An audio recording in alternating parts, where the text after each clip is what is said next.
Dear viewers, Assalamu alaikum. I hope you all are well and sound wherever you are. You are welcome to the Magic Learning English. Dear viewers, আজকের ভিডিওতে আমি magic roll 89 নিয়ে আলোচনা করব, যার মাধ্যমে আপনারা বাংলা দেখে খুব সহজেই ইংরেজিতে অনুবাদ করতে পারবেন এবং ফ্লুয়েন্টলি ইংরেজিতে কথা বলতে পারবেন। তবে শর্ত হচ্ছে যে আপনাদেরকে অবশ্যই পুরো ভিডিওটি না টেনে শুরু থেকে শেষ পর্যন্ত দেখে যেতে হবে। So let's get started. Magic roll 89।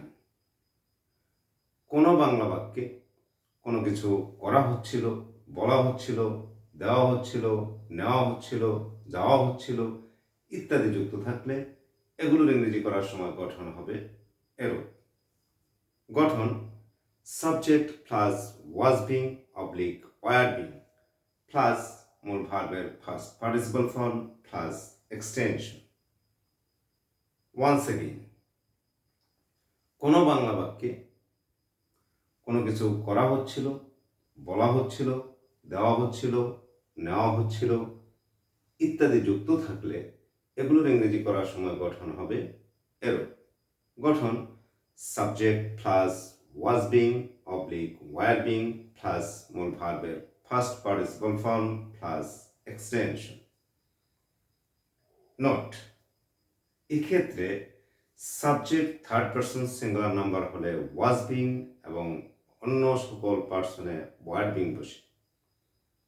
Once again, এক্ষেত্রে subject third person singular number হলে ওয়াজ বিং বসে এবং অন্য সকল পার্সনে ওয়ার্ড বিং বসে। ডিয়ার ভিউয়ার্স, তাহলে আসুন উদাহরণের মাধ্যমে বিষয়টিকে ক্লিয়ার করে নেওয়া যাক। যেমন কাজটি করা হচ্ছিল, এই বাক্যটিতে সাবজেক্ট হলো কাজটি। গঠন অনুসারে প্রথমে আমরা কাজটি ইংরেজি বসাবো দি ওয়ার্ক। তারপর ওয়াজ বিং বা ওয়ার বিং, এখানে আমরা ওয়াজ বিং বসাবো কারণ the work third person singular number, সেজন্য দি ওয়ার্ক ওয়াজ বিং। তারপর মূল ভার্বের ফার্স্ট পার্টিসিপল ফর্ম, বাংলা বাক্যটিতে মূল ভার্ব হচ্ছে করা, করা ইংরেজি ডু এবং ডুয়ার ফার্স্ট পার্টিসিপল ফর্ম হচ্ছে ডান। সো বসালাম ডান।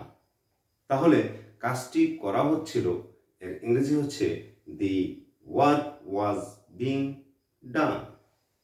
পরের উদাহরণে গাছগুলো কাটা হচ্ছিল, এ বাক্যটিতে সাবজেক্ট হলো গাছগুলো, গাছগুলো ইংরেজি trace.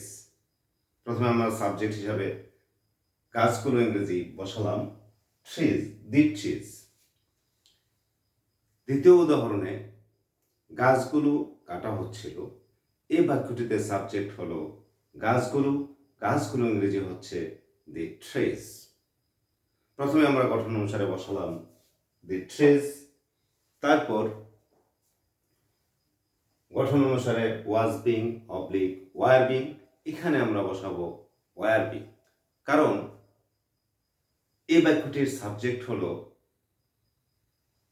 Third person plural number, সেজন্য এখানে বসবে ওয়ার বিং। সো বসালাম ওয়ার বিং, তারপর মূল ভার্বের ফার্স্ট পার্টিসিপল ফর্ম।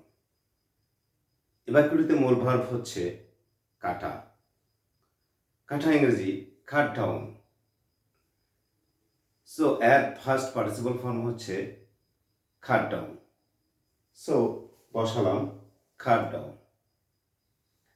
তাহলে গাছগুলো কাটা হচ্ছিল এর ইংরেজি হচ্ছে the trees are being cut down. Dear viewers, আশা করি আপনারা এই রোলটি আয়ত্ত করতে পেরেছেন এবং এটি ব্যবহার করে এই ধরনের শত শত ইংরেজি বাক্য তৈরি করতে পারবেন এবং সেগুলোকে দৈনন্দিন জীবনে ব্যবহার করতে পারবেন। Dear viewers, if the lesson is helpful for you, please don't forget to like, comment and share. And then subscribe to the channel to get more videos about learning English in future. Thanks a lot for staying with me so long. Allah Hafiz.